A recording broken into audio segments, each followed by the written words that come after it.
시놀로지 나스 초등학교, 오늘은 보충 수업 시간이에요. 요즘은 중고등학교도 보충 수업이 없는데 초등학교 보충 수업을 해도 되는 건가요? 그렇지만 여러분들 중에서는 보충 수업이 꼭 필요하신 분도 있을 것 같습니다.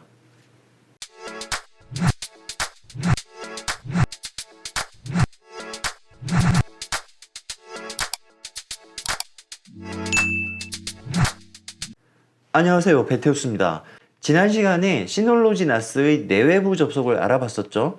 내부 접속은 문제가 없었죠.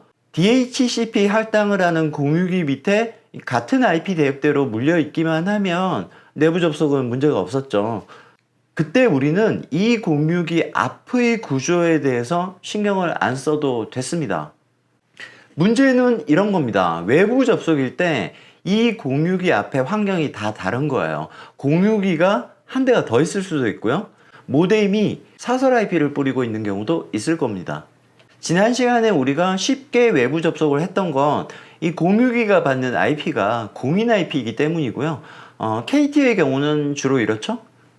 문제는 이런 거예요. SK와 LG와 같이 모뎀이 사설 IP를 뿌리고 있습니다. 이 공유기가 받는 외부 IP가 사설 IP인 거죠. 다시 말해 얘는 DHCP 할당을 하고 있고 자기 자신의 IP도 가지고 있으며 결론적으로는 모뎀인 줄 알았더니 공유기의 역할도 하고 있더라.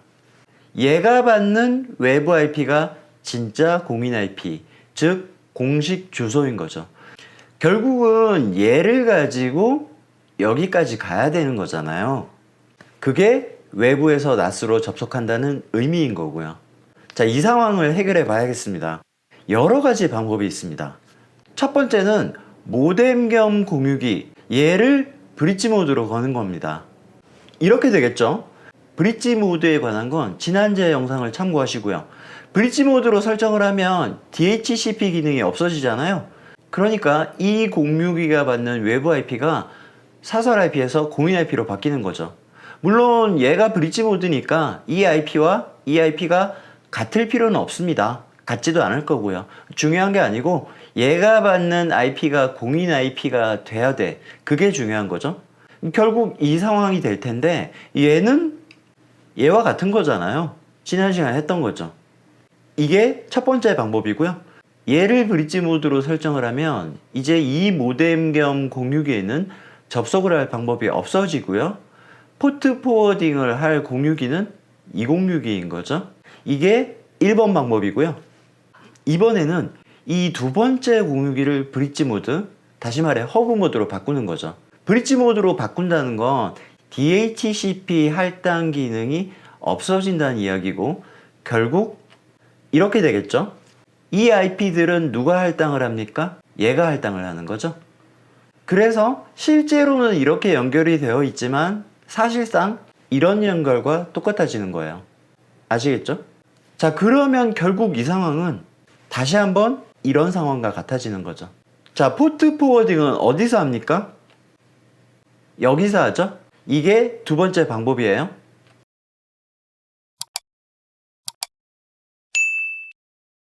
세 번째 방법입니다. 슈퍼 DMZ를 거는 겁니다. 2062에서 2062를 슈퍼 DMZ를 거는 거죠.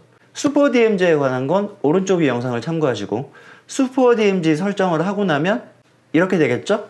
얘가 받는 외부 IP를 그대로 토스해 주더라. 그러면 얘는 다시 한번 이 상황과 같아지겠죠. 그리고 포트 포워딩은 어디서 해요? 여기서 하겠죠. 이게 3번 방법이고요.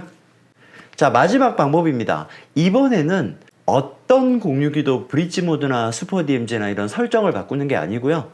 이 상태로 그대로 둔 채 이중 포트 포워딩을 하는 겁니다. 이런 식으로 각각의 공유기에서 포트 포워딩을 하는 겁니다. 그러면 이렇게 포트 포워딩을 한 채로 이 IP, 다시 말해 공인 IP고 외부 IP죠.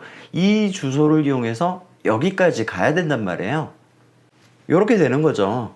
외부에서 공인 IP 콜론 포트 번호, 이 포트 번호는 여기서 정한 포트 번호죠.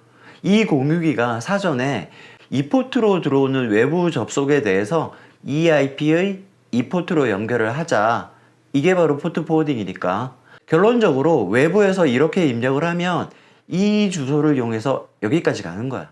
이 공유기가 얘를 보고 외부에서 이리로 들어왔으니 이 IP의 이 포트로 연결해 주자. 얘는 206기를 지나는 순간 이런 접속으로 바뀌는 거고요. 마찬가지입니다. 이 주소에 의해서 여기까지 가는 거죠. 만약에 여기에 다른 장비들이 물려 있으면 IP가 다를 테니까 이 IP를 이용해서 여기까지 가는 거예요. 206기는 얘를 보겠죠.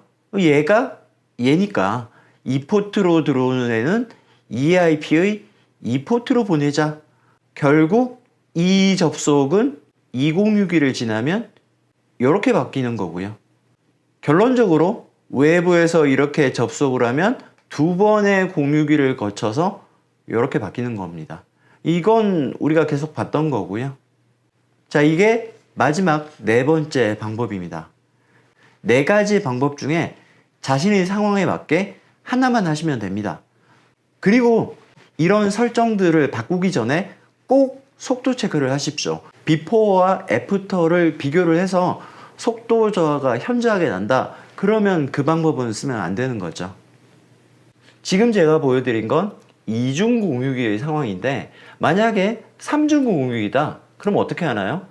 공유기 두 대를 이중 브릿지 모드로 한다든지 아니면 이중 슈퍼 DMZ 또는 3중 포트 포워딩을 하면 되겠죠. 가능합니다. 저는 실제로 이중 슈퍼 DMZ 해봤습니다.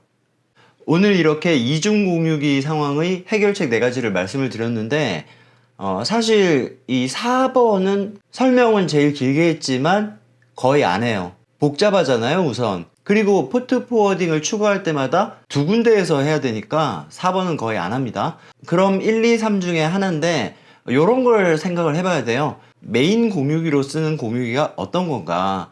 이런 겁니다. 이 자리에 비싼 공유기를 샀어. 수십만 원짜리를 샀어. 그래 놓고 얘를 브릿지 모드로 걸어버리면 메인 공유기가 얘잖아요. 그럼 비싼 공유기가 좀 아깝죠? 그런 것도 고려를 해야 된다. 가장 많이 하는 건 1번입니다. 1번. 얘를 브릿지 모드로 걸고 얘를 메인 공유기로 쓰는 거죠. 직관적이잖아요. 눈앞에 보이는 공유기는 하나, 공유기 위는 그냥 모뎀이다. 이렇게 생각하시면 되고 KT의 경우와 똑같아지니까요. 자, 여기까지가 오늘의 내용이었고요.